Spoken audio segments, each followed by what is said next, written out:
ناظرین، ایک اندازے کے مطابق دنیا بھر میں مجموعی طور پر 1 جنوری کو 3,71,504 بچے پیدا ہوئے۔ اس مجموعی تعداد میں سے 52% بچے صرف 10 ممالک میں پیدا ہوئے۔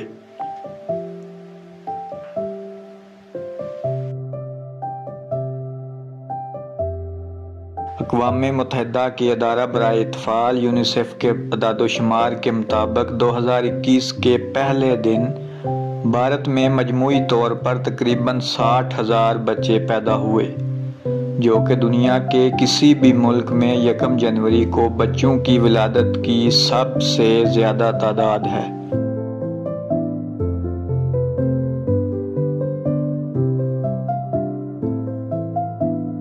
تاہم یہ تعداد گزشتہ سال 1 جنوری کو پیدا ہونے والے بچوں کے مقابلے میں 7,390 کم ہے۔